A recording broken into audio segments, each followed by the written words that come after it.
season 1, episode 30, we talked about supporting the culture, part 1. And we're going to go into part 2 this time. We're going to take it a little further.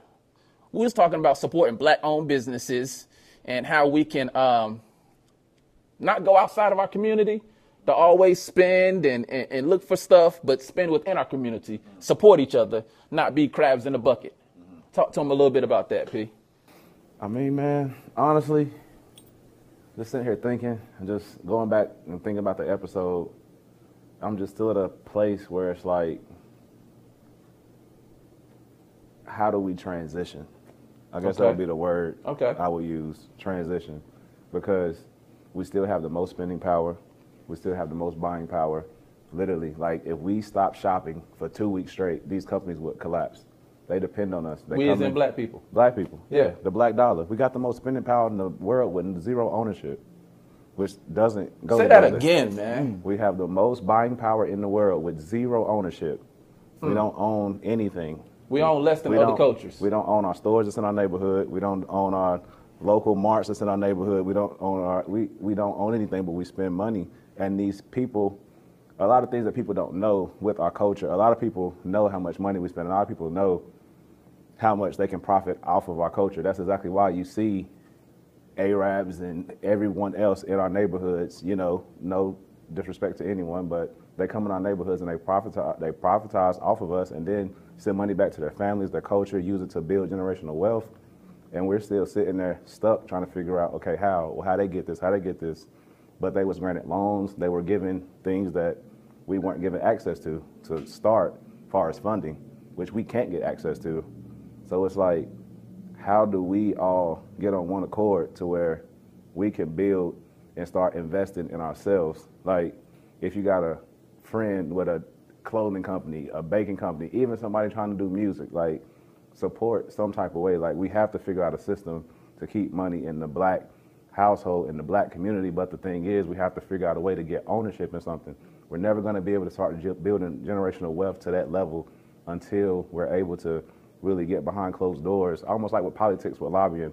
People wonder how the LGBTQ plus community gets so many advantages, how the Hispanic community gets so many advantages. They go lobby, they have checks, they get these politicians and these people with influence, money.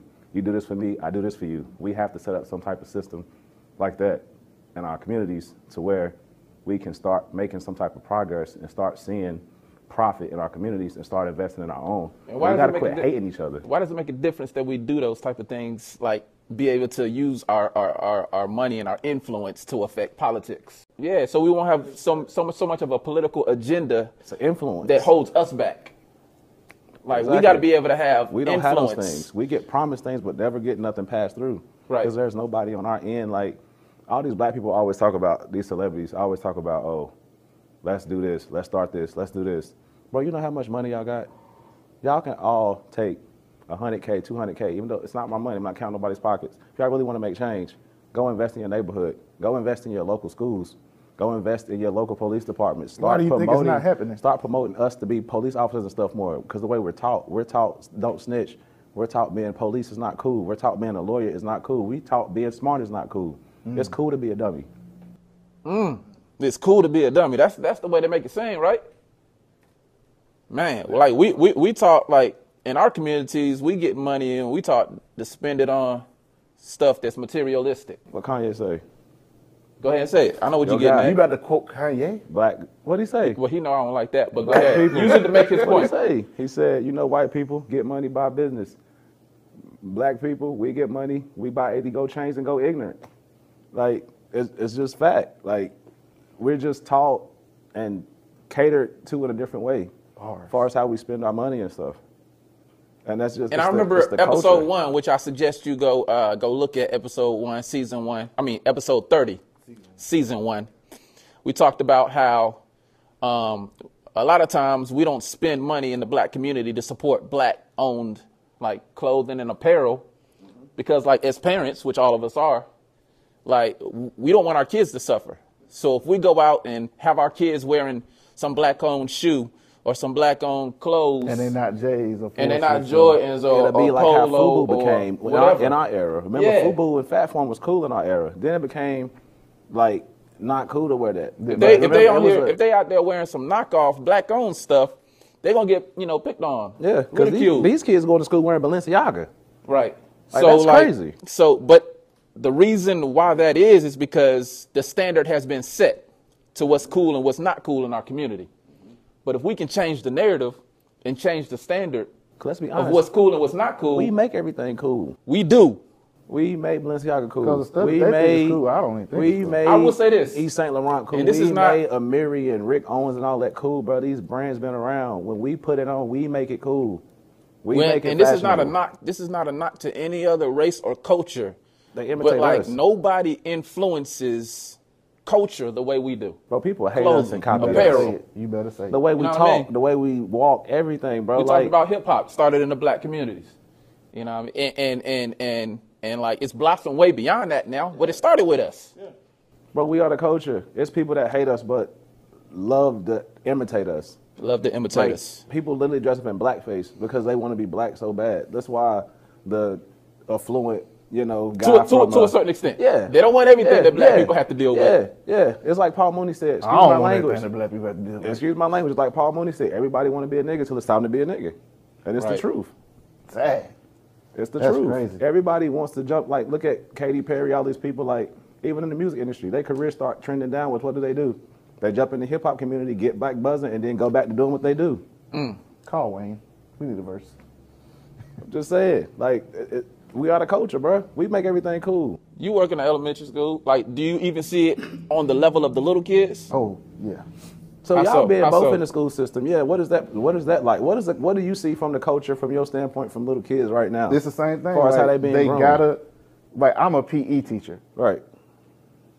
and they play in retros and forces Right. and dunks, and our rule in PE is you have to have like PE shoes to play. Yeah. If they, some of those kids, and this is elementary, if they got their new J's, or they can like get a pair of shoes that we might have, but it's like just some regular Nikes or something. Yeah.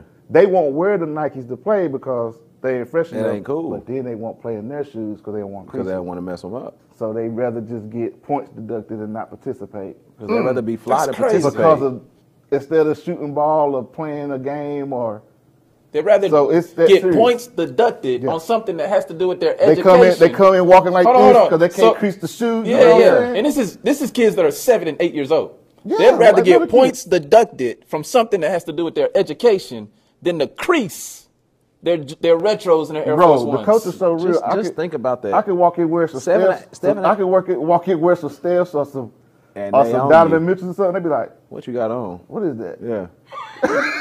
And you literally wear I'm like, what's wrong with it? Yeah. Because it's not what they. Yeah. What they. You know. But they only learn it from their parents. They only learn it from us, people our age. And hip hop. And hip hop. There we go. But that's crazy. Think about that, bro. At 7 or 8 years old, you don't want to participate? I Yeah. couldn't wait to go to gym. Exactly. That's the point. Like it's crazy. They like, man, I ain't. But it's playing the this. reason, though. I ain't playing it, and they rather sit out or walk laps or Then to crease their shoes. Then to crease their shoes, or like if we got tennis shoes that's like in our office. Okay, Yeah, they can wear like but kid- they like not play what they shoes. got. It's like just like regular, maybe like running shoes or Yeah. Nikes or something. Nah, they be like them Bobos. Yeah. Well, the thing is, how do you flip that? What's the solution here? Because it's been going on for years. So how in the world do you take the mental training and the muscle memory from that standpoint and just switch it? Like, it's going to have to be a process, but it's Well, going I back don't- to the first episode. Like, what's don't- the switch? Like, how do we get our foot in the door? Who's going to be the spook to set by the door? Well, I don't know how you switch it, but I know this is part 2, right? So in part 2, we wanted to take it a step further. Okay. So we're going to take it a step further by bringing on a black business owner. Yes, sir. Who has clothes designed for the culture. You know what I mean? We want to support, we want to put our money where our mouth is. And we are. Look at our podcast. We support them. Y'all can't see our production crew, but, you know. Like we support. We shout him out every single time. He was our first sponsor. Just his brand was our first sponsor, Hoodlum. And not only were they our first sponsor, but like we spent our money with them before as well. We spent our money with them.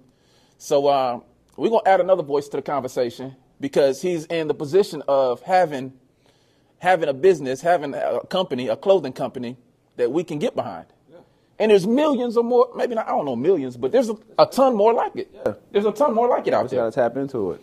Yeah, so, I mean, we can't bring all of them on, but we can start one at a time. Definitely. Supporting black businesses. And we got to make stuff cool, because you got to necessary. Stephon done tried it. Stephon Marbury, that is. Yeah. A lot of people has tried it, and they made shoes for, like, lower price than that. Even with Shaq. Shaq's whole goal was making Shaq was everybody have affordable shoes. You can't wear them to but school. It's not cool. Yeah. So it's like, so what do you do? So it's like, if it's too cheap, and the crazy part about it is, a lot of times with our culture, we spend outside of our means. Yeah. Like, a lot of these parents and stuff not even really making the money to buy these things for these kids and stuff, but they still do it so they gonna get picked on. That tax season. So you know what I'm saying? It's like, why would you not want to rock with somebody when they make their stuff affordable? And it's catering towards you. But it's a mental thing. It's cognitive dissonance. All right, so let's go ahead and I say we go ahead and add another voice to this conversation and bring this brother on. Y'all ready? Let's do it. If you like what you saw, like, subscribe, comment, and share to your social media accounts.